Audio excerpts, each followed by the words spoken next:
Então a gente vai falar justamente do que Jesus após sua vida oculta. Vocês já tiveram vida oculta com Jesus, sim ou não? Foi super. Semana passada ele esqueceu, meu Deus! Mas tudo bem. Mas a gente vai começar a falar aqui do porquê também Jesus escolheu começar o seu ministério, do porquê Jesus começou a ir aqui à sua terra, e também até porque ele escolheu. Alguém aqui sabe por que Israel foi escolhido como o lugar da qual Cristo nasceu? Levanta a mão, quem sabe? Claro, não. Tá vendo? Muito importante. Então, tem detalhes que a gente se pergunta. Uma coisa que a gente vai falar hoje que eu acho que é muito interessante, que eu acho que ninguém, quem pensou do porquê Jesus começou a pregar com 30 anos e não com 14, que nem a idade de muitos de vocês.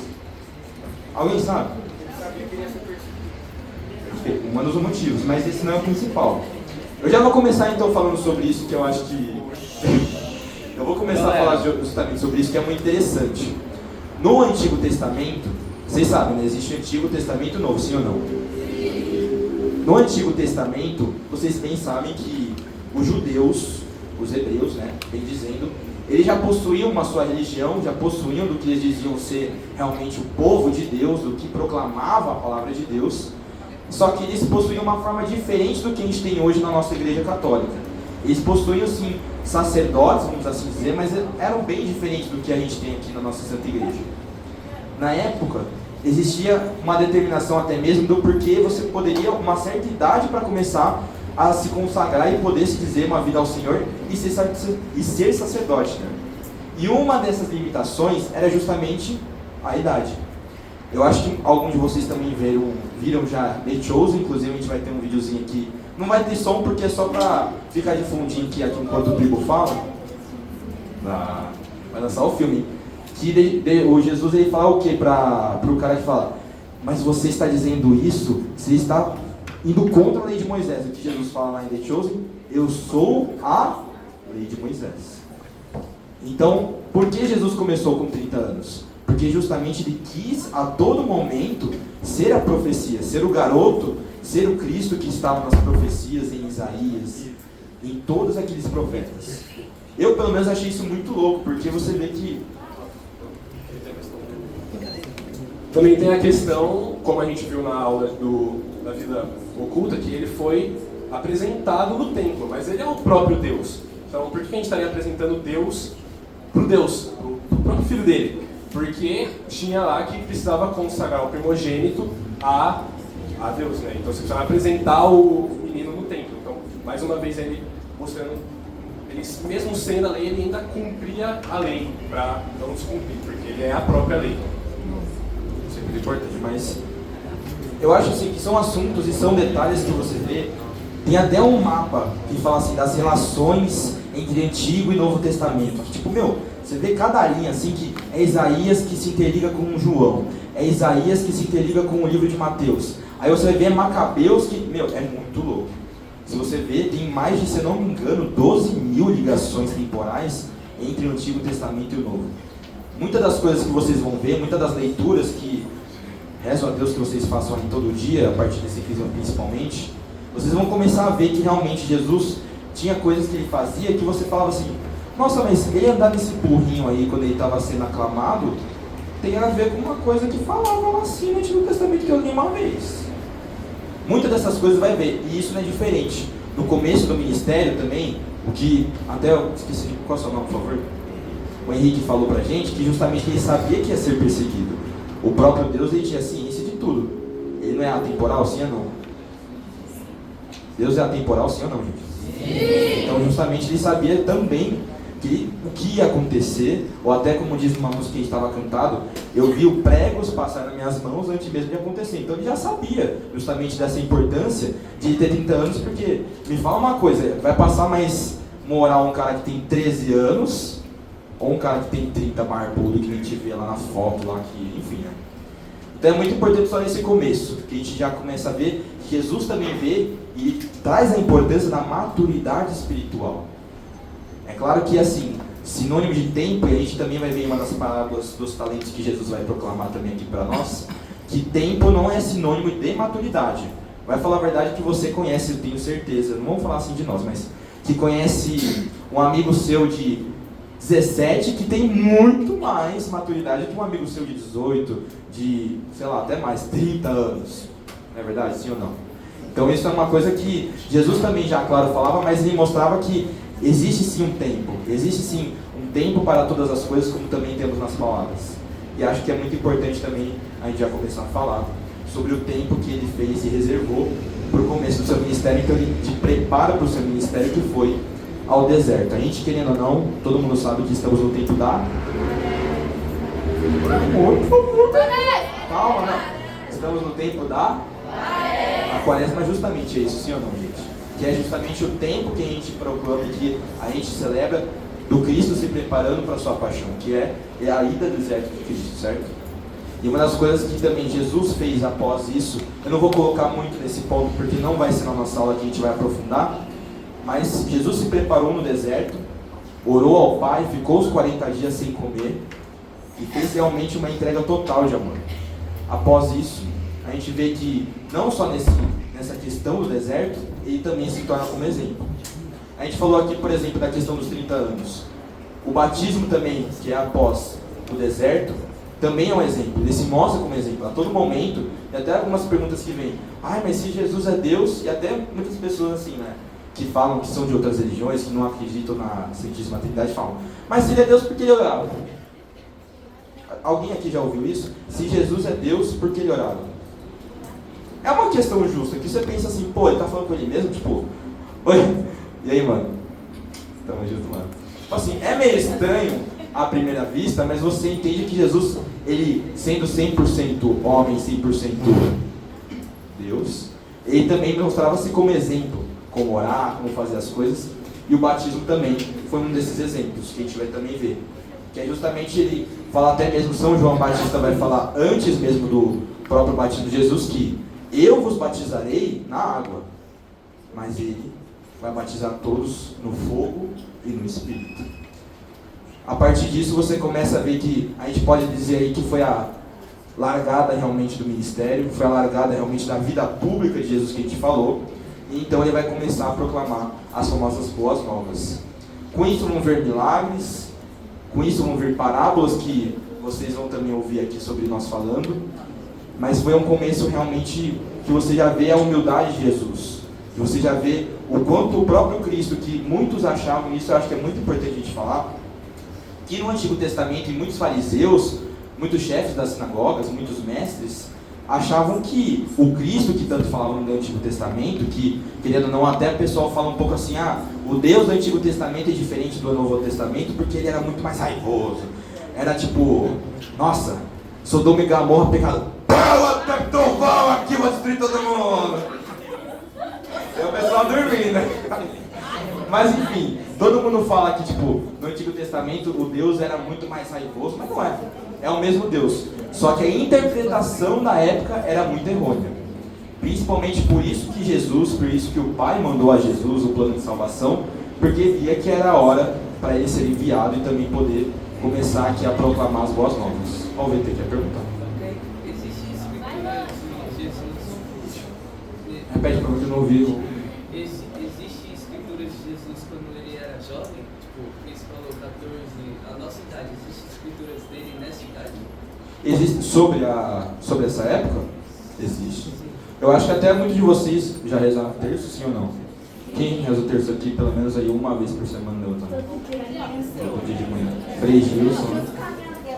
Eu te levo. Frei Jairo tá... Frei Jairo tá rezando. Mas uma das coisas e uma das coisas... Ó, rapidinho aqui, ó, gente, ó. Olha aqui rapidinho. Ó. Que um dos mistérios, ô VT, que a gente contempla é justamente a perda e o reencontro de Jesus. Você já ouviu falar disso? Estava aqui na aula passada? Mas enfim, tem sim muitas coisas, inclusive só para você ter noção, já naquela época, a gente vai falar um pouquinho mais disso, mas só naquela época já, os mestres que até tem nas Sagradas Escrituras em João, se não me engano está escrito, diz que todos ficavam impressionados com o tamanho da sabedoria daquela criança. Pra você ter noção. Então claro, ele tinha toda a sabedoria, mas ele não se mostrava, por exemplo assim, não era um afronte porque ele mesmo diz também nas Sagradas Escrituras que Jesus, muitos perguntavam a ele de onde ele sabia. E perguntaram a Maria, e perguntaram a São José. Inclusive, alguém aqui foi na missa de São José ontem? Que bom. Mas tem sim. Inclusive, depois eu falo para vocês, é porque eu não posso perder muito tempo, porque a gente ainda tem muita coisa a falar. Mas, basicamente, é isso que a gente vai começar a dizer. E o Pribo aqui vai começar a falar um pouquinho para vocês realmente do começo do ministério, do começo do que vai ser aqui a vida pública de Jesus, que ele vai começar com os milagres.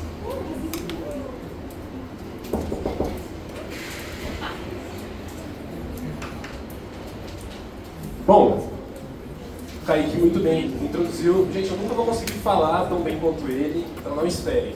Mas, como o Kaique falou, ele esperou até os 30 anos para começar seu ministério.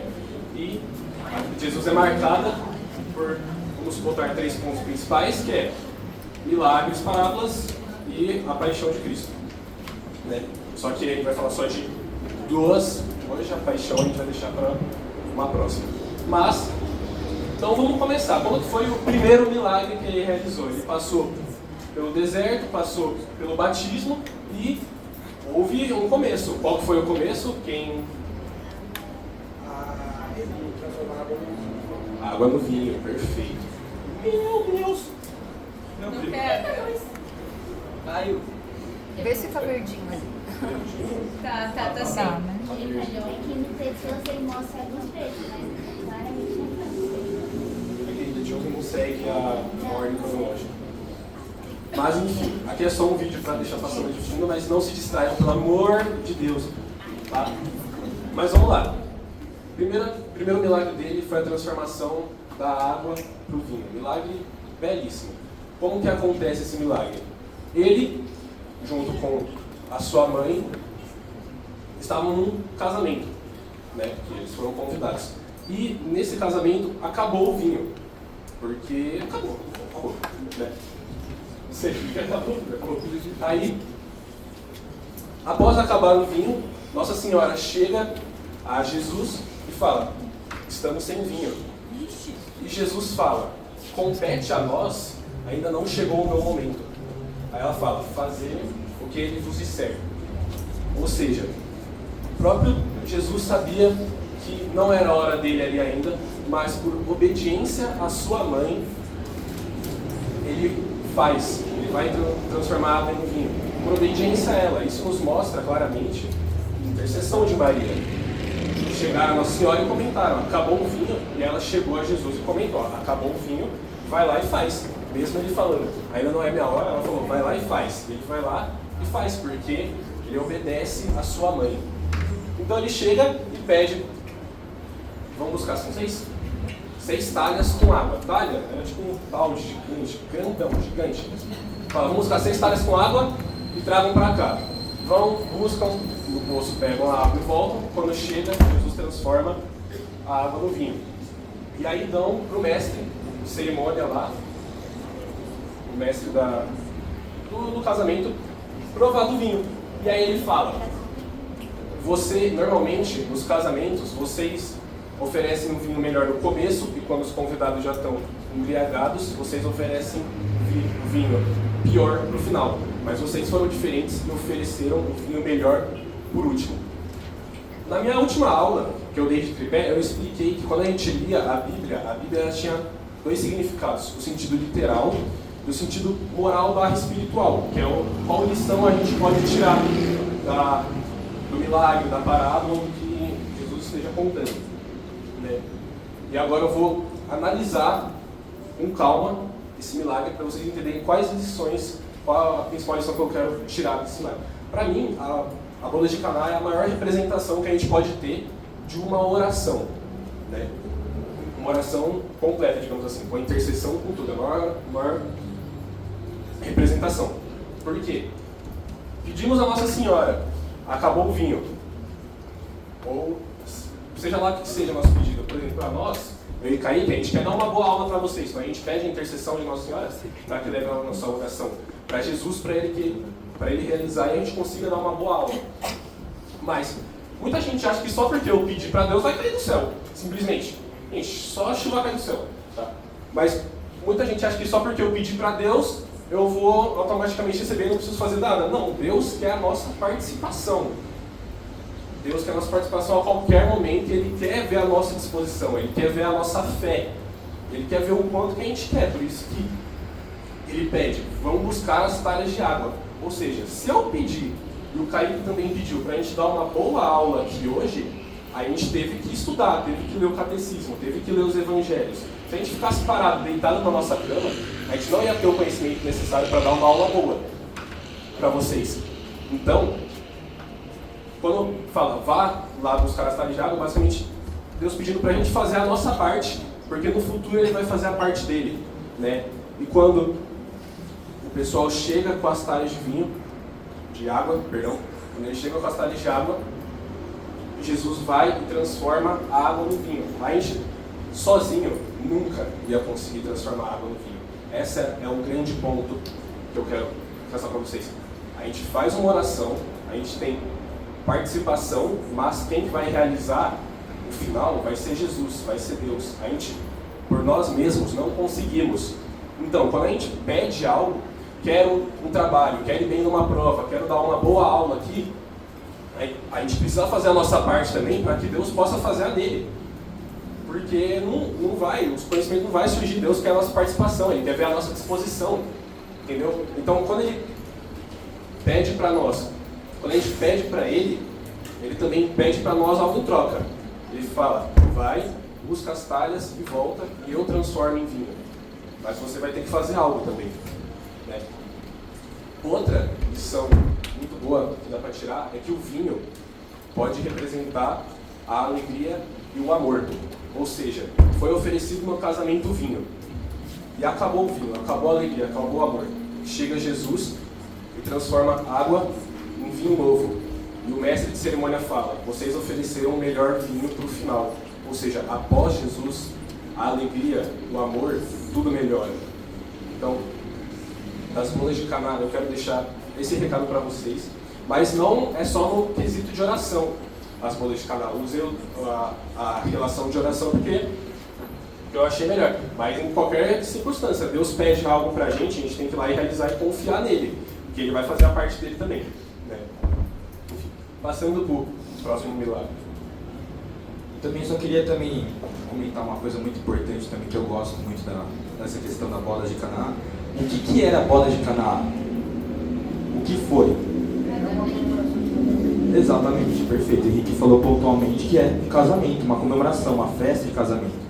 Vocês acham que foi à toa Deus, Jesus, escolher fazer uma festa de casamento o seu primeiro lugar? Levanta a mão quem acha que foi assim, ele estava lá de bobeira. Sabe, então isso mostra justamente o quanto Deus ama a união, o quanto Deus ama o matrimônio. Um matrimônio que claramente eles estavam convidando Jesus, estavam convidando Nossa Senhora para o casamento. Olha como Deus ama quando vocês colocam, e até como tem Isaías, que diz que para que todos saibam que a mão do Senhor que fez aquilo. Para que, claro, acho que algum de vocês está namorando, algum de vocês está aí pelo menos, ou está falando, ai, que menina JC. Ai, nossa, que uma menina na JC. Ai, a tia Débora falou tão bem sobre o José. Ele parece que vai ser meu José. Olha, tá assim de jovem querendo falar comigo. Achando que eu sou cara. Ó, deixa eu falar uma coisa rapidinho, eu falei pra vocês, ó. Quando eu falo que, ó.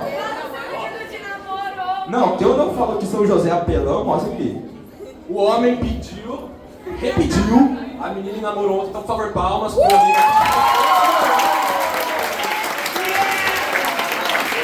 Tomou vergonha na cara, né?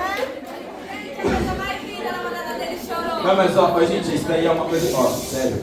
Mas para que vocês entendam que eu sei de muitos de vocês aqui querem casar. Alguns de vocês já namoram. Mas só que o que eu realmente quero também dizer, a gente vai falar aqui. No futuro a gente vai falar sobre a parábola e também do sermão da montanha, que diz uma coisa que é muito importante. Ó, por exemplo, eu e a Ana usam um anel dourado. Todo mundo fala assim, todo mundo normal. Nossa, mas a dourado, gente, não é noivado. E realmente, se você for ver o simbolismo do dourado, é algo vitalício, é algo realmente tipo de compromisso verdadeiro. Mas aí uma das coisas que eu pensei comigo mesmo, e não, se vocês discordam, pelo amor de Deus, pode discordar, não tem problema algum. Mas o pensamento que eu tive quando a Ana pediu para que fosse dourado, foi algo assim: poxa, eu vou namorar com alguém que eu não quero casar? Pelo amor de Deus, quem fica em cima do muro não é cristão. E outra, se for para também assim, a outra pessoa que não me conhece vai lá e vê o anel dourado, ele é noivo. Teria alguma, eu posso trair se eu namoro, mas eu não posso trair quando eu noivo, é isso então, pelo visto. Meio que parece que é isso quando o pessoal fala assim, quando o pessoal, mas claro, novamente eu falo, é uma representação isso daqui. Não adianta, e a gente também vai falar assim, nas bodas de Canaã, não adianta ser a festa mais linda. Ele não foi porque é a festa mais linda, ele foi porque foi a festa que mais queriam convidar ele. Belezinha? Desculpa aí, queria trabalhar, mas... Enfim, prosseguindo a aula, né? Partindo para outro milagre agora, outro muito conhecido, todos vocês conhecem, que é a cura do paralítico, né? Grande, famosa, que, como aconteceu, foi, Jesus estava numa casa reunido, junto com discípulos, mestres, com fariseus, com a população, enfim, com todo tipo de gente, e ali ele estava falando. Vem então um povo com um paralítico, e não vendo onde eles podiam entrar, eles vão pelo teto e descem o paralítico lá. E o paralítico, ao cair na frente de Jesus, Jesus fala: que bela a sua fé, os teus pecados estão perdoados. E aí os fariseus ficam incrédulos. Pessoal, por que você está blasfemando desse jeito? Quem? Vai! Quem que pode perdoar pecados senão Deus? Aí, aqui Jesus canetou, rapaziada, ele mandou a braba. Ele falou, para provar para vocês que o Filho do Homem pode sim perdoar... Não, peraí, eu errei! Vai! Errei! Não, eu estou falando antes. Ele fala, o que é mais fácil? Ele fala, o que é mais fácil? Você chegar para um paralítico e falar, levante e anda, ou os teus pecados estão perdoados? Para provar que o Filho do Homem tem autoridade de perdoar pecados aqui na terra, eu ordeno, levante e anda, pega teu leito e vai embora. E o paralítico pega e vai embora. Ó, sensacional! Grande representação do Caio, muito obrigado. Mas ali ele está se mostrando, ali ele já está dando indícios, porque as bodas de Caná, digamos que foi algo escondido, ali já tinha alguns fariseus, já tinha uma população, e ele já se auto-intitulava Filho do Homem. A gente pode analisar que na Bíblia, Jesus nunca vai chamar Deus de Deus, ele vai se chamar de Pai, de Altíssimo, eu sou filho do meu Pai. Claro, mas eu sou o Filho do Altíssimo, o meu Pai que está no céu me enviou, por quê? Porque Deus é um título, é meramente um título, e ele está atribuindo outros títulos ao nosso Pai, que é Deus. Então, aí, no milagre do paralítico, ele já vai se mostrando, já vai falando, eu fui enviado, eu sou o Filho do Homem. E ele mesmo fala, os fariseus falam, quem pode perdoar pecados senão Deus? Ele fala, para mostrar que eu tenho autoridade de perdoar os pecados, eu vou curar o paralítico aqui na frente de vocês. Ou seja, eu sou o próprio Deus, e eu estou mostrando isso para vocês, então eu tenho autoridade de perdoar os pecados aqui. Entendeu? Claro que outra lição que a gente pode tirar, eu já comentei isso antes, mas o paralítico não chegou lá sozinho. Ele não anda, né? Mas ele chega através dos amigos, né? E os amigos são muito importantes na caminhada da igreja, da fé, porque muitas pessoas se sentem desmotivadas às vezes de vir para a igreja por não ter um amigo próximo, ou de não ter apoio dos pais, ou não ter amigo na igreja, e os próprios amigos atuais agora estão te julgando porque você está indo para a igreja. Mas não se abalem por causa disso, porque Jesus vai estar com vocês em todos os momentos. Jesus é seu amigo mais próximo e ele vai mandar amigos para vocês que vão te ajudar nesse trajeto. Tá? Então, por favor, não se preocupem em questão disso. E caso vocês estejam se sentindo sozinhos, alguma coisa, podem falar comigo, com o Kaique, com o André, com qualquer um dos servos. Tá? Não tem nenhum problema, a gente vai ajudar vocês, vai estar lá para dar o apoio que vocês precisam. E por favor, não tenham medo de falar as coisas. As partilhas estão aí para isso, a partilha está aí para vocês criarem vínculos entre si. E gente, vou falar que é triste eu mandar a mensagem no grupo da minha partilha e ser ignorado. Tá, isso é bem triste. Peço que a minha partilha me responda nos lábios. Mas, respondam, por favor. Mas a partilha serve quando a gente se reúne para vocês criarem contato entre si, para vocês serem o amigo que, quando o seu amigo cair, você vai levar ele para Jesus, ou então você é o próprio amigo caído e eles vão te levar para Cristo. Então a amizade é de extrema importância. Tá? E ser um amigo bom é o que mais importa. Né? Qual que é a ordem que eu botei aqui? Vamos lá. Outro milagre agora, para mostrar como Jesus quer a nossa participação. Quando eu falo que ele quer a nossa participação, ele não necessariamente ele quer que... Claro que ele quer que a gente faça algo, mas alguns milagres vão vir simplesmente da nossa crença, da nossa fé. Então só de eu ter muita fé, eu já estou participando, digamos assim. Que são 2 milagres que eles acontecem simultaneamente. Né?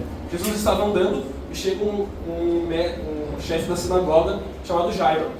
Jairo chega e fala, minha filha está muito... Veio! O Jairo não veio hoje.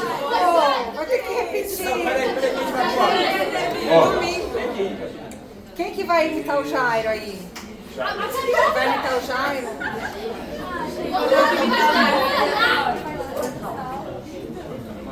Domingo Uma a gente leve faz de novo. atuação. Você fala. O Jairo não veio. Eu vou falar e vocês vai. Ó, Você é Jesus, eu sou Jairo. Jairo vai chegar para Jesus e vai falar, mestre, minha filha está muito doente. Sou eu. Você não vai nascer. Calma, deixa eu me preparar. Mestre, minha filha está muito doente. Venha e impõe as mãos sobre ela, que o Senhor curará ela. E Jesus fala, bora lá. Aí eles começam a andar. Porém, todo mundo, nessa altura, todo mundo já conhecia. Meu Deus do céu. Calma aí, foca aqui. Nessa altura, todo mundo já conhecia a fama de Jesus, que ele estava realizando milagres. A gente estava contando só alguns, mas realizou vários. Tá? Então a gente só pegou os mais principais, que dá pra gente comentar aqui, os mais famosos também. Mas, nessa... Palmas pro Jairo.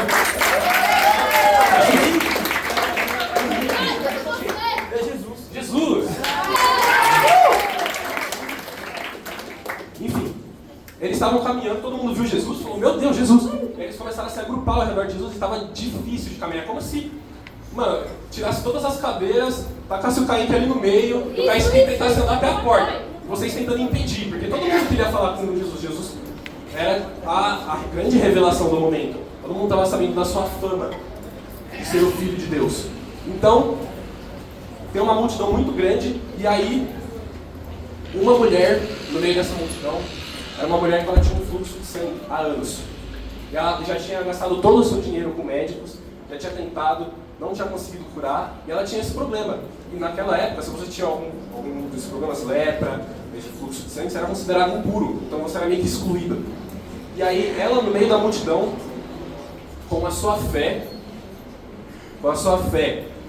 com dedicação, ela falou, se eu tocar pelo menos na ponta de suas vestes, eu serei curada. E ela consegue, com muita luta, ela toca. E nesse momento Jesus para e fala assim, quem me tocou? Só que nessa hora, os discípulos ficam em choque. Fala, cara, olha a multidão ao seu redor. Tá zoando. Todo mundo te tocou. Não tem como saber. Você pergunta quem te toca? Ele falou, não. Alguém tocou em mim e de mim saiu o poder. Quem foi? E nesse momento a mulher cai aos pés de Jesus e fala, fui eu. Eu sei que eu sou considerada impura, mas eu sabia que se eu tocasse com você eu seria curado, e eu estou curado, eu senti que eu estou curado. Jesus olha para ele e fala, vai em paz, que a sua fé te curou. Então aqui já nos mostra a importância da fé. Eu vou pedir uma graça para Deus, e eu não vou acreditar que Deus vai realizar, Ele não vai realizar na minha vida. Então essa é a participação que Deus pede em primeiro lugar. Deus pede participação nossa quando a gente quer pedir algo sim, mas a primeira participação que a gente precisa ter é quando a gente tem fé. Ele pede, tenha fé, que a sua fé vai te curar. Enfim, mas lembram que o problema principal da história não era esse, né? Filha de Jairo morrendo. Nesse momento, a multidão dá uma acalmada, eles conseguem chegar até a casa de Jairo, só que os mestres da lei que estavam lá, chegam para Jairo e falam, sua filha morreu, por que você ainda está perturbando o mestre? E aí, Jesus fala, não temas, apenas crê. E eles entraram. E aí quando eles entraram, meio que tava todo mundo lá, na casa, e falaram, você está indo ver o que? Ela está morta. Jesus fala, não, ela está dormindo, está apenas dormindo, está apenas descansando. E aí ele não deixa ninguém com ele, apenas Pedro, Tiago e João, e o pai e a mãe, que é Jairo, eu não lembro o nome da mãe, não sei se fala, mas eles vão até o quarto e Jesus chega no ouvido e fala, desperta, ela levanta. E, enfim. E Jesus pede para não se contar nada, porque se, por exemplo, Jesus já estava realizando muitos milagres, mas se ressuscitar alguém dos mortos já era algo aqui, ó, fora de escala. Então Jesus pede, não comente nada, porque tudo é no seu tempo, tudo vai ser se revelando aos poucos. Como o Henrique disse, que se Jesus começasse seu ministério antes, ele ia morrer com 13 anos. Porque se ele começasse a realizar milagres com 13 anos, ele começou com 30 e morreu em 33. Se ele começasse com 13, 16, ele estava crucificado. Entendeu? Então ele pede para não ir revelando. Quando ele cura alguém, por exemplo, teve a cura do leproso no meio do mato.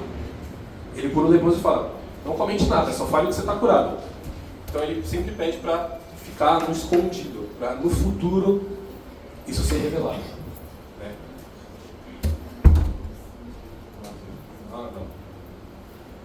E para vocês que estão pensando que Jesus precisa estar no lugar para curar, não precisa. Aqui vai um exemplo muito claro. Jesus andando, ele encontra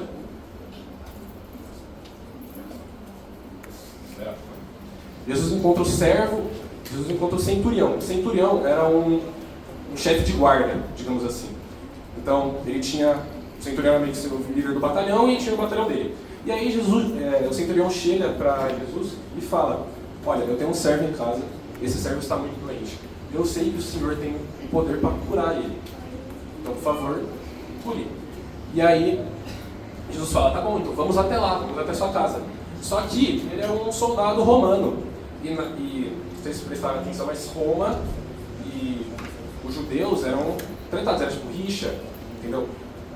Roma cobrava impostos, então tinha esse problema. E o centurião, sabendo dessa situação, fala, eu não sou digno de que entreis em minha morada, mas dizei uma palavra e serei salvo. Porque assim, como eu posso mandar um soldado e ele vai, e eu mando vir, ele vem, eu sei que com apenas uma palavra que o Senhor fala daqui, o meu servo vai ser curado em casa.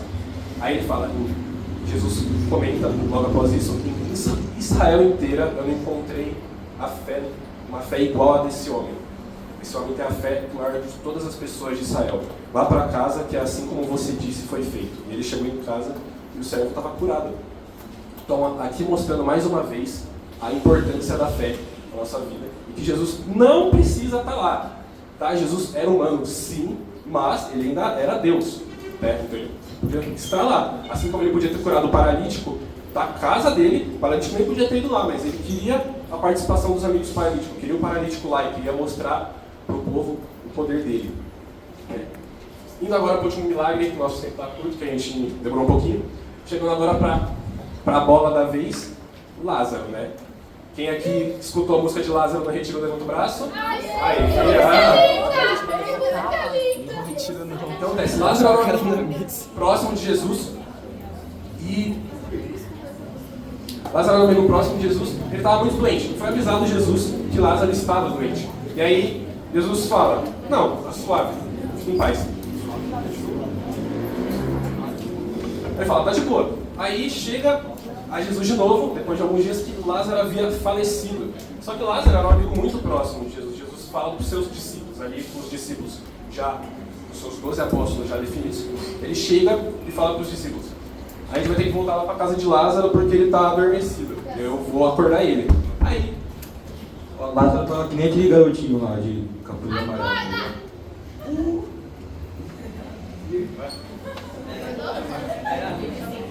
Enfim.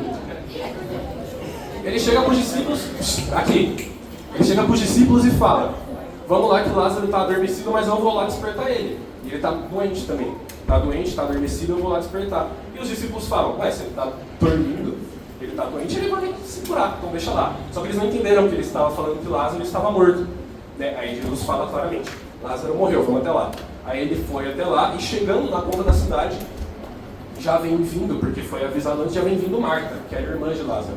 Marta já cai aos pés, Jesus chorando, falando, se você estivesse aqui 3 dias antes, porque Jesus chegou no 4º dia que Lázaro havia falecido. Então fala, se você chegasse aqui antes, meu irmão não teria morrido, mas tudo bem, eu ainda creio no Senhor, creio que o Senhor é o Cristo. E ele fala, relaxa, Lázaro vai ressuscitar. E aí, ela fala, eu sei que ele vai vir na ressurreição, no final dos tempos, sei tudo das profecias. Sei tudo das profecias. Mas ele fala, não, eu sou o Senhor da vida, eu sou a ressurreição. Crês nisto, Marta? Ela fala, eu creio que o Senhor é o Cristo. E ele fala, então me leve ao túmulo. E chegando até lá, chegando até lá, junto com a Maria, que era a outra irmã de Lázaro, se juntou a eles, chorando também. Ponto importante.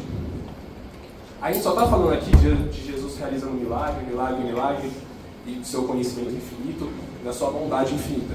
Mas, a gente tem que lembrar que Jesus era um humano também. Ele era Deus, mas ele era humano. E nessa passagem de Lázaro mostra a maior humanidade de Deus. Ao ver Marta e Maria chorando na sua frente, e ele sabendo que um amigo dele havia falecido, Jesus chora. O próprio Deus chora, mostrando que ele, ao vir para a Terra, ele é humano sim, mas ele também é Deus. E essa é a maior prova que mostra que Jesus é um humano também. Ele tinha sentimentos, porque os sentimentos são coisas humanas, né? Mas enfim, seguindo adiante, ele chega até a tumba e tinha pedra. Ele pede para retirar a pedra. Eu vou até pegar aqui, porque eu quero ler exatamente como ele fala. Ele fala assim: Pai, rendo-te graças porque me ouvistes. Eu bem sei que sempre me ouves, mas falo assim por causa do povo que está em roda para que creiam que tu me enviastes.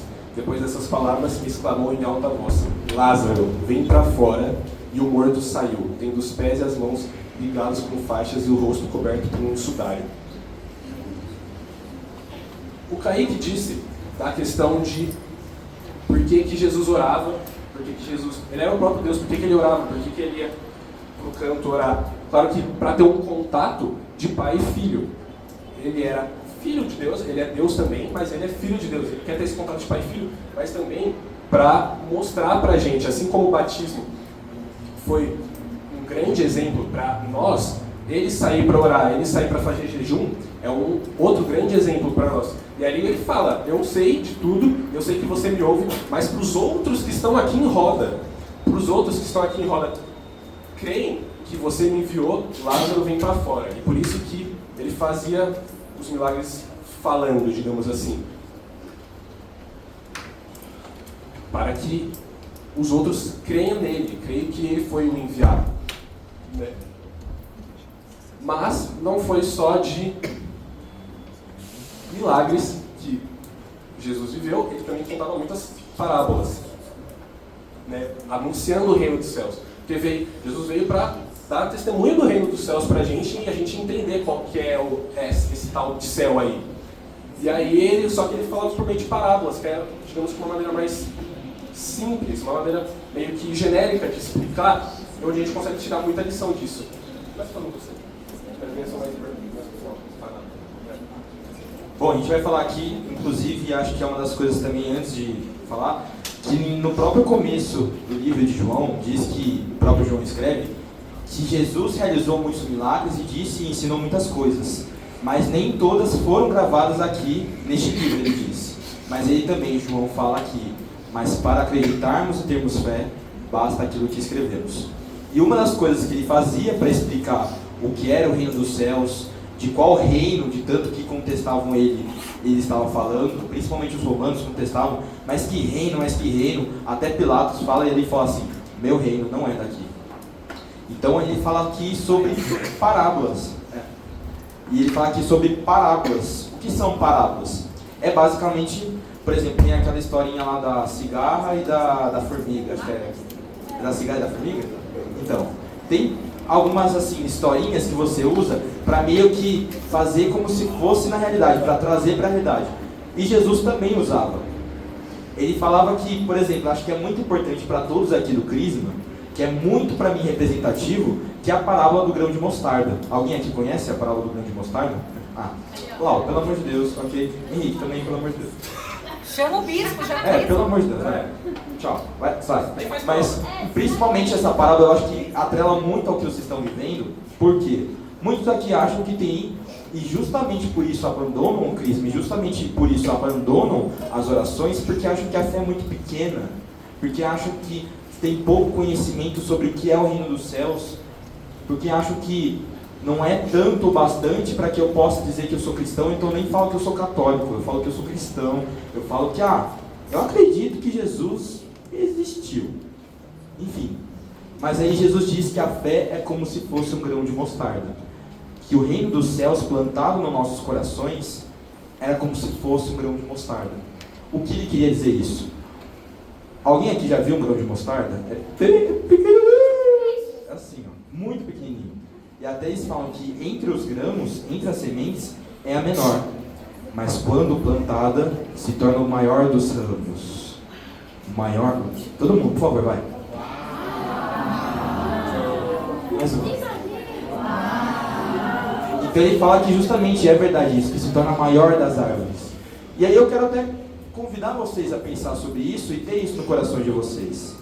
Muitos de vocês acham que, por exemplo, não, mas, cara, tenho vergonha de falar na minha classe que eu amo Jesus, que eu estou me interessando por essa história, que eu estou me interessando por esse Deus da Bíblia, que eu estou me interessando porque está sendo dito nos crismas, mas só que eu sei muito pouco, e eu não vou falar porque eu posso ser contestado. Mas é justamente isso, você precisa regar. O que é regar? Vou mostrar aqui como você rega a sua fé. Oração, Bíblia, catecismo. Se estiveram aqui esse daqui acho que é o lugar que você coloca água, para você regar. Mas é justamente isso que ele quis dizer.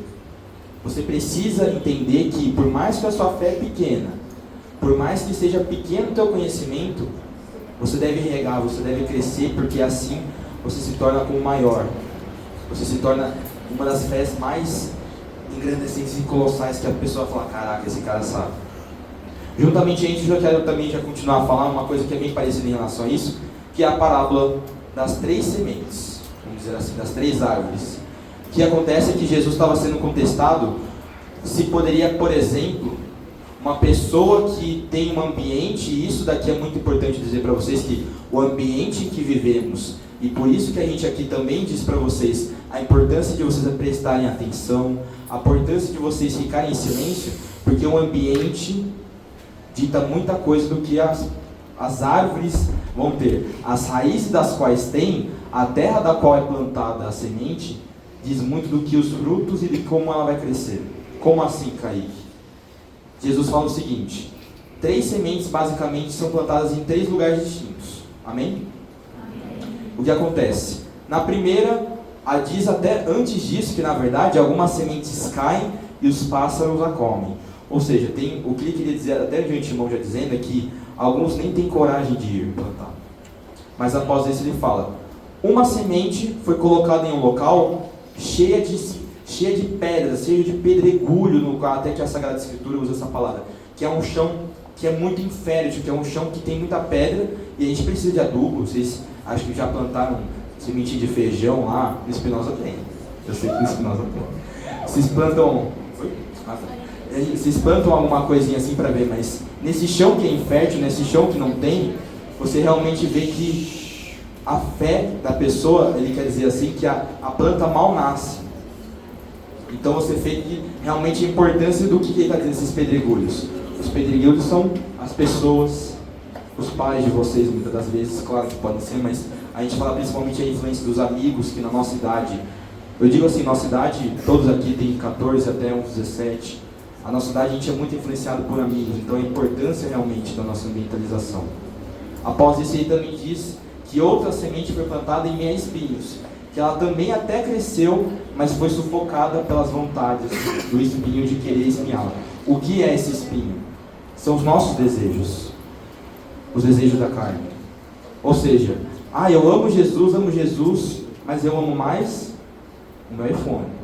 Eu não troco meu iPhone, por exemplo, Se Deus me contestasse, claro que aí é uma coisa assim, se Deus viesse é uma coisa muito forte, mas vamos dizer assim, se eu fosse contestado assim, eu comigo mesmo, eu me importo mais com o meu iPhone em ficar, sei lá, falando com o gatinho da Net do que falar com Jesus, falar com Deus, lendo a Bíblia. E após isso também, assim, eu não quero me estender muito nisso também pelo tempo, mas ele também fala a importância do terra bom. Ele fala sobre a semente que foi plantada numa terra fértil. Uma terra que realmente tinha raízes que poderiam realmente ser enraizados. Acho que alguém já ouviu essa palavra aí. Que realmente tinha uma raiz que era profunda e que ia crescer e frutificar muito. Eu acho que aqui já está bom também, porque o Bibo vai falar um pouquinho de parábolas. Isso daí eu acho que também realmente não posso deixar de falar. Que muitos aqui, acho que já ouviram uma música chamada Banquete, mas eu vou falar rapidinho também, porque, né? Jesus também finaliza, e é uma das últimas parábolas que ele faz, que ele diz o seguinte: um chefe iria proclamar aqui, ele ia fazer uma festa a seu filho. Então ele pediu para que ele fosse convidar todos na cidade que ele visse.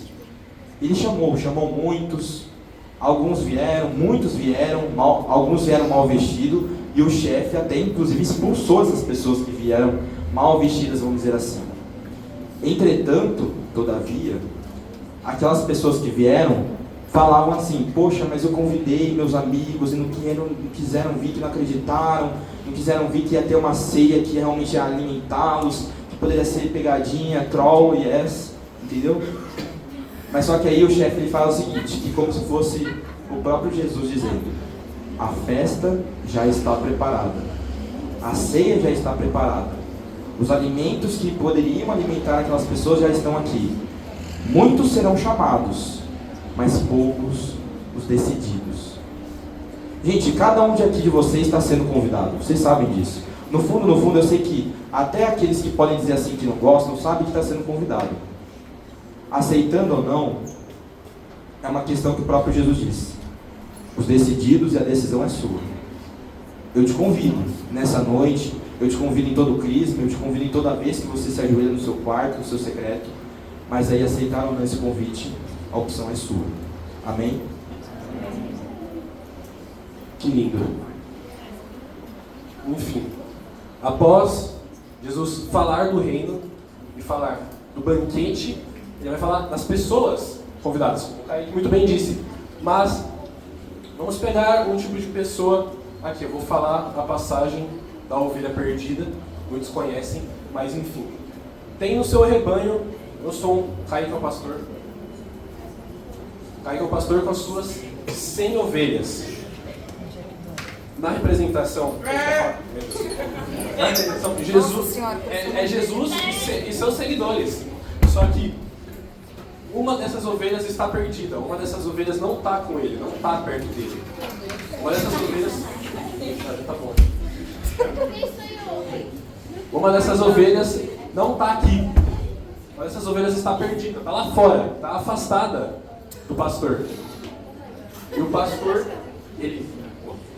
ele deixa as suas 99 e vai atrás da perdida, da ovelha perdida. E quando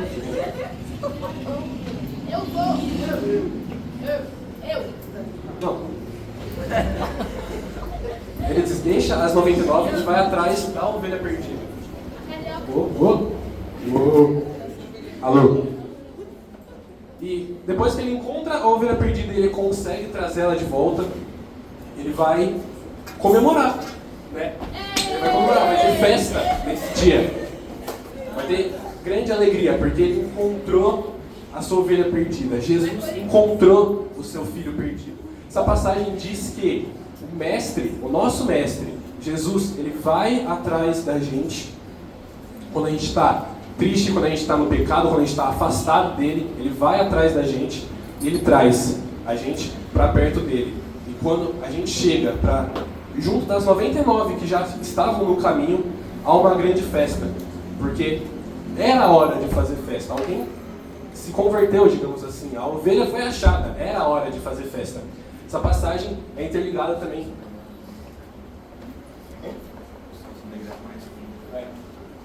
E Jesus ainda fala no final da parábola: o céu se alegra mais com um pecador que se arrepende do que com 99 que não precisavam se arrepender, que já estavam no caminho certo.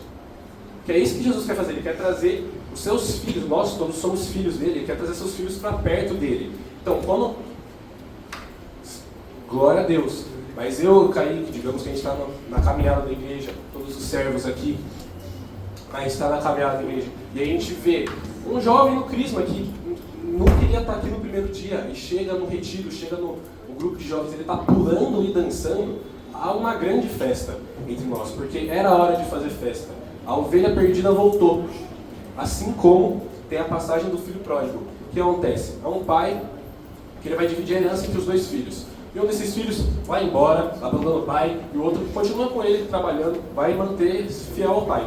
Ele gasta tudo, gasta na bebedeira, gasta em como? Enfim, ele gastou tudo e não tem mais nada. Ele não tem mais amor, não tem mais amigos, não tem nada, tá triste. E aí ele lembra, a casa de meu pai há tantos funcionários. Eu já nem mereço ser filho dele, eu não vou chegar reivindicando meu lugar como filho, eu já nem mereço. Eu vou pedir para ser um de seus funcionários, apenas. Porque ele foi fiel a mim e eu não fui fiel a ele. Então ele, triste, volta para a casa do pai e fala, encontra o pai e fala, pequei contra o céu e contra vós. Não me trate como um de seus filhos, me trate como um de seus funcionários. Só que ele manda trazer roupas novas, um anel novo, manda matarem um boi, enfim, vai matar um novilho, tira um boi, vai, enfim. Ele manda matar um boi e fala, vamos celebrar, vamos fazer uma festa porque o meu filho que estava morto voltou. E aí, Deus vai celebrar, o pai vai celebrar com o filho que voltou. E o filho que estava já na casa há anos, olha aquilo e fica indignado, fala, ué, por que eu que estou aqui com ele a todo momento não teve festa, mas meu irmão que saiu e voltou tem festa? Qual que é a lógica? Aí o pai vê a aflição do filho e fala, você esteve comigo desde o início, tudo que é meu é teu, e a gente compartilha disso. Mas o seu irmão, o meu filho, ele estava morto, ele estava afastado de mim. Cabia a nós fazer essa festa para ele, cabia a nós ter essa comemoração. Porque como ele disse na ovelha perdida, há mais alegria no céu por um pecador que se converte do que os 99 que não precisavam. O filho que permaneceu com o pai não precisava, digamos, do perdão e da festa, mas o filho que voltou precisava do acolhimento do pai, e o pai decide dar uma festa, porque cabia, era a hora de fazer festa. Enfim, acho que encerramos as parábolas, agora a gente vai vir uns pontos ápice, vai ter que acelerar esse ponto ápice, mas o grande sermão da montanha, todos os ensinamentos que a gente tem, veio daqui, a maioria, todos os principais ensinamentos, a gente vai comentar aqui, mas tudo veio daqui, aqui foi a maior canetada. Deus pegou e escreveu, mano, pegou fogo a caneta do dia. Porque aqui é a maior mar de ensinamentos. Eu lendo, preparando essa aula, o Kaique lendo, o Kaique tava me vendo na ligação. Mano, cada coisa que eu li, eu ficava, nossa senhora, que incrível. E, tipo, só de reler, porque eu tinha lido uma vez e reli. E cada vez que eu li, eu falava, que fascinante. Aqui é um mar de conhecimento, de moral e ética. Aí começa. Olha, primeiro, eu acho que é bom vocês colocarem assim, com um exemplo, para a gente poder falar muito bem, colocar o ambiente da escola de vocês. Todo mundo aqui estuda em escola, né? Sim ou não? Tem alguém que não estuda em escola? Pode levantar a mão. Que bom, né? Então acho que dá para entender bastante. Ou seja, coloca você lá na etapa, lá no Espinosa, no Decisão, no São Francisco de Assis. Uma das coisas que é muito importante nesse sermão que ele diz, eu já vou falar assim, acho que é bom se vocês quiserem ler um pouquinho mais profundamente, a partir de Mateus 5 até o capítulo 7, que fica, desses capítulos. Jesus diz assim para nós, e até eu coloquei aqui para vocês verem, serão julgados ao ponto que julgareis. Ou seja, o que Jesus quis nos dizer? Se eu falo assim, por exemplo, do Pribo, o Pribo está servindo lá no altar, beleza, mas está colocando o microfone muito feio assim no padre, está fazendo um negócio muito feio. Beleza, amigão. Beleza, amigão. Está falando isso, mas só que na medida que você mede o seu irmão, na medida que você coloca a régua do seu irmão, a tua régua também vai estar ali. Ok? É o famoso assim, é machão, você coloca aqui, você fala disso, eu quero ver fazer. Claro que uma coisa também é a fofoca a gente vai colocar aqui depois, é outro assunto, mas a gente está falando de julgamento, se diz assim, medir o teu irmão, é colocar o seu olho assim à prova e falar assim, realmente eu acho que ele está fazendo errado. Ok, você acertar o seu irmão, mas na medida, e até peço para que vocês repitam, na medida que julgares serão julgados. Amém? Isso é bem, acho que é bem precipitado assim, pra vocês entenderem, então não vou ficar me alongando muito. E acho que uma das coisas que também mais importante eu falar que é aqui que eu vou estender um pouco mais tempo. Jesus a todo momento, claramente, Jesus a todo momento fala que uma das coisas mais importantes, qual, assim, principalmente que quando a gente se remete a Jesus, o que é mais importante de tudo assim que vocês aprenderam nos ensinamentos de Jesus? Não? Nada? O mais importante. Então não vou nem retrucar porque eu vou falar depois. Mas justamente assim, porque é uma missão muito difícil. E Jesus denomina até que essa é a regra de ouro. Amar. A gente vai falar um pouquinho depois, calma, mas... E isso também ele fala assim, porque eles contestam Jesus, mas Jesus, essas coisas que você fala, são muito difíceis. Essas coisas são, tipo, inalcançáveis esse nível. E ele fala justamente, existem duas portas. Há uma larga, que todo mundo pode passar e é muito facilmente passar. Se você não fizer nada, você vai passar por essa porta. Agora, a porta dos céus é uma porta pequena e justa. É como mais difícil um camelo entrar num buraco de uma ponta de uma agulha do que alguém entrar nessa porta do reino dos céus. Vocês terem noção. E por quê? O que eles estavam contestando? Isso daqui, ó, gente. Eu acho que se vocês puderem dar atenção especial para esse momento, eu gostaria muito. No Sermão da Montanha, eu acho que uma das coisas que mais marca é isso daqui. Relação de amor com nossos inimigos. Quando a gente fala inimigos, eu pelo menos quando era criancinha, eu já imaginava tipo Homem-Aranha e Duende Verde. Tipo aquela coisa assim, porradaria. Não é. Eu falei assim zoando o pessoal da Etapa, o pessoal do Espinosa, o pessoal da Decisão, do São Francisco de Assis. E eu quero sinceridade porque isso é normal. Eu tenho isso no meu coração. Se eu falar que não, eu estou errado. Quem aqui tem um inimigo, levanta a mão. Porque falou, fofocou de você. Porque falou alguma coisa contra você. Ok, não, abaixa a mão. Ó, rapidinho, porque eu tenho que falar isso que é muito importante, gente. Que é a melhor lição. Pode abaixar. Ó, rapidinho aqui, ó. Por que eu digo isso? Jesus nos disse o seguinte. Vos disseram o seguinte, os hipócritas, né, da época. Amarás os seus amigos e odiarás os seus inimigos. Eu, porém, vos digo ao contrário. Amai-vos os vossos inimigos e orais por aquele que vos persegue. É uma das coisas mais que você fica assim, putz, mas não consigo perdoar. O cara mentiu sobre mim para toda a paróquia. O cara mentiu para mim para toda a escola. Ele fez isso daqui, agora eu vou ter que perdoar e amar ainda? Vou ter que orar? Vou ter que rezar um terço, põe na intenção? Você é louco, eu não consigo nem imaginar o nome da criatura. Não, gente, vocês estão dando risada, mas vai falar que isso não é verdade? Sim ou não? Se a gente falar que não, a gente vai estar sendo como os hipócritas de falar que a gente vai ter que odiar os nossos inimigos. Não, Jesus, e por isso que ele fala das duas portas, da importância das duas portas, que é muito difícil, claro que é isso, e por isso que ele prega isso com maior incidência, pela dificuldade que é amar os inimigos. Aí eu te falo uma coisa assim, ah não, tudo bem, mas se ele não quer ir para a igreja, se ele não quer conhecer a Deus, ok. Tem uma coisa que eu acho muito linda que São João Bosco diz, que é o seguinte, das 100 almas, interessa-nos a 100. Ou seja, não tem dessa que seu amigo, que seu inimigo, não quer saber de Deus, quer fazer o errado, fica aí, amigão. Ok, uma foi salva, amém. Mas interessa-nos as... Inclusive, eu vi aqui um pessoalzinho meio tipo, não, mas... Quando eu falei da fofoca, 1000 pessoas levantaram a mão. Não, mas aquele lá, velho, não tem como. Sabe que essa atitude de vocês pareceu muito com uma pessoa na Bíblia que chama Caim. Quando Deus contesta Caim e fala assim, depois que Caim matou Abel, seu irmão, ele fala, Caim, cadê seu irmão? João, cadê aquela pessoa lá? Lívia, cadê aquela pessoa lá que você brigou? Ô Henrique, cadê aquela pessoa lá que você falou mal, que você briga? Ô jovem, cadê aquele inimigo lá, seu amigo que você deixou de ajudar a rezar o terço, seu amigo? Aí o que a gente responde? o como Caim? Por acaso sou eu o responsável do meu irmão?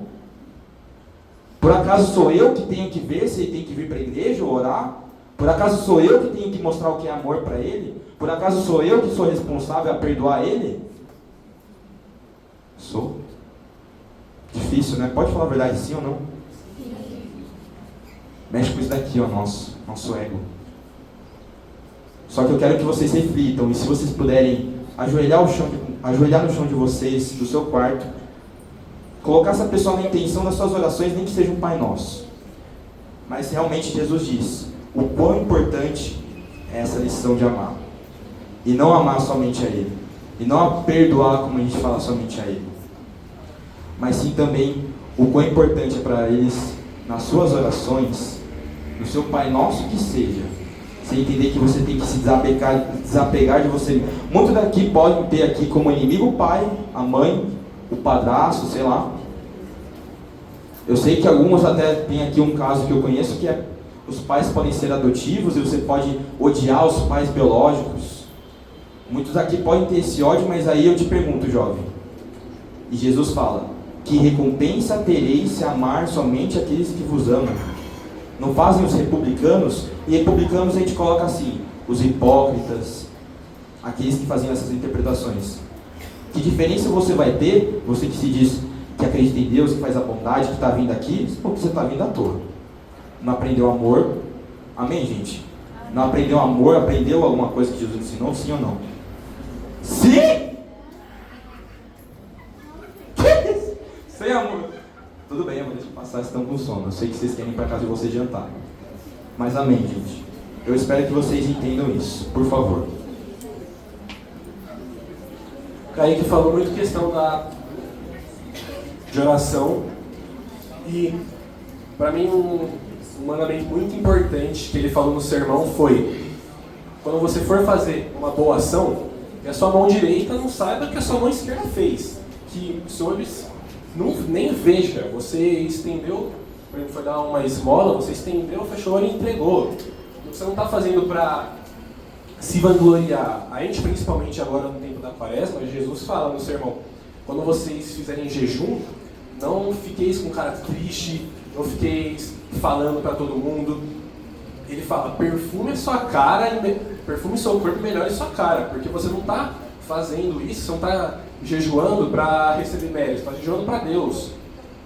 Você não está fazendo uma boa ação para os outros baterem palma para você. Padre Paulo, o Ricardo falou, né? Que se o mundo está te aplaudindo, alguma coisa de errado você está fazendo, alguma coisa de errado você está fazendo. Porque a gente não tem que receber palmas para o mundo, porque para o mundo a gente é visto de forma errada. Digamos assim, se a gente vai perdoar nosso inimigo, a gente está vendo de forma errada. Então, a gente não está fazendo boas ações para receber aplauso, a gente está fazendo boas ações porque a gente tem que ser uma boa pessoa no nosso íntimo. Jesus pede para a gente ser uma boa pessoa no nosso íntimo, orar pelos nossos inimigos. Fazer as coisas para Deus somente, porque Ele vai ver o que está no escondido. Então Ele pede que, se você for fazer alguma boa ação, não comente, fique quieto. For jejuar, silêncio. Porque eu não vou estar sendo uma boa pessoa fazendo isso. Claro que você pode ter boas intenções no seu coração, mas o seu foco é receber aplauso, o seu foco é receber a atenção. A atenção não tem que ser isso. A sua atenção não tem que ser isso. Mais pra frente eu vou falar desse slide, mas a gente tem que ser uma boa pessoa no nosso íntimo. A gente não tem que querer receber aplauso por causa disso. É a mesma questão, por que um garçom ele vai se vangloriar porque ele atendeu alguma mesa? Ele está fazendo o trabalho dele. Então esse é o nosso trabalho. A gente tem que ser uma boa pessoa porque a gente é uma boa pessoa e não se vangloriar por isso. Porque eu vou me vangloriar por algo que eu estou fazendo, mas era tipo mínimo, digamos assim, era obrigatório meu a ser feito.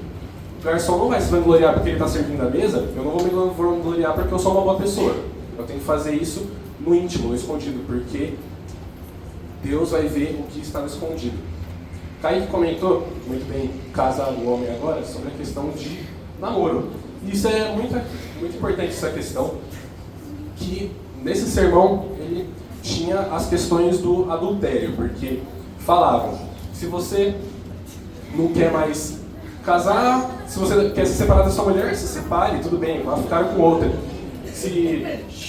Mas Deus nos fala. Quando você casou, você uniu a sua alma. Nós dois somos um agora. Quando você casa, a sua alma e a da pessoa estão interligadas. Então, se você vai se separar dela e vai ficar com outra pessoa, Jesus fala no sermão, se você se separar da pessoa que você está e for ficar com outra, você está cometendo adultério contra aquela que você estava antes, porque você não se separou dela. Você foi casado diante de Deus, a sua alma foi interligada dela. Então, casamento e namoro é algo sério, algo a ser levado a sério. E outra questão, que Jesus comenta também, dos olhares maldosos. Eu estou namorando, aí que está namorando, e ele vai ficar olhando para as outras meninas com olhar maldoso, olhar malicioso, não vai. O povo fala, o que tem? Eu estou olhando. Mas a gente sempre pensa como é com a gente, mas pensa um pouco no lugar do outro. Eu namorando, eu ia querer ver a minha mulher olhando para outro cara e desejando outro cara. Então, isso é praticamente uma traição. Então Jesus fala, quem olhar para uma mulher desejando cobiçá-la já cometeu adultério no seu íntimo, né? Jesus comenta isso.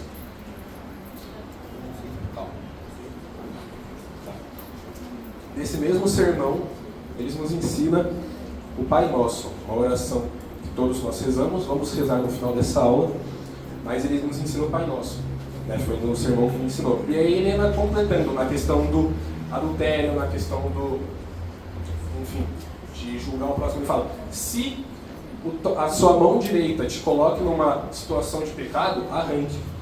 Porque é melhor eu não ter essa minha mão do que eu perder a glória do reino. Se o meu olho está me fazendo pecar, se eu estou olhando de maneira maliciosa, se eu estou olhando julgando, arranque meu olho. É melhor eu ficar cego do que eu perder o grande reino. Claro que ninguém aqui vai arrancar a mão nem o olho. Espero. Mas ele pede para, se a gente está se colocando em situações de pecado, se a gente está em situações de pecado, não vá para essas situações, não se coloque nessas situações. Então, por exemplo, eu vou para meus amigos me chamaram para uma festinha, um bailão, vou pro bailão. Pô, mano, impossível você ir pro bailão e não dar uma olhada sequer, não acontecer nada, é tipo, impossível. Foi falado no retiro, no EJC que teve, eu achei bem interessante. Se você conseguir passar por uma rua de lama e não se sujar, me chame que eu vou. É possível passar numa rua de lama, coberta de lama, e não se sujar? Não é. Assim como consigo me colocar numa situação de pecado, não pecar. Então Jesus pede, não se coloque nas situações de pecado. Para finalizar o sermão e os grandes ensinamentos que Jesus deu, ele fala para a gente ser sal da terra e luz do mundo. O que ele está falando aqui? Ele fala que não tem como esconder uma cidade que está no topo de uma montanha da vista de todos. Não tem como esconder. Assim como você não vai pegar uma vela para acender e botar debaixo da cama, mas vai botar para iluminar num candelabro luminoso. Então você coloca uma vela para iluminar, para fazer que nem a lâmpada está fazendo aqui. Ele pede para a gente ser sal da terra. O que acontece? O sal, ele é um tempero, mas ele é um tempero que ele não tem gosto próprio. Ele melhora o gosto do alimento que ele está sendo colocado. Então a gente coloca o sal na carne, a gente está melhorando o gosto da carne, digamos assim. Então quando ele pede para a gente ser sal da terra e luz do mundo, aí ele está pedindo para a gente ser esses faróis e essas pessoas que dão gosto de Deus. Ele pede que a gente seja o sal que vai trazer gosto para essas pessoas que não têm contato com Deus. A gente vai, através da gente, como eu disse, Deus utiliza da gente para a realização de suas obras, ele vai usar da gente para atingir aquela pessoa. Então a gente vai dar um sabor para aquela pessoa, um pouquinho de sabor de Cristo. E quando ele pede para a gente ser luz do mundo, foi como o Kaique disse, onde está o teu irmão? Onde está o teu amigo? Que você sabe que ele está fazendo coisa errada? Onde está aquela pessoa que você brigou? Onde está o seu próprio irmão dentro de casa, de sangue, seus pais que não estão na igreja? O que você está fazendo? Os amigos do paralítico levaram o paralítico até Deus e ele foi curado. E Jesus pede para a gente ser luz do mundo, para a gente ser esse farol que vai apontar para Cristo, para mais pessoas conhecerem. Como diz uma música da Fraternidade muito boa, que é se ao menos minha sombra refletir a tua presença em mim poderá ser cura aos corações que não conhecem o teu nome.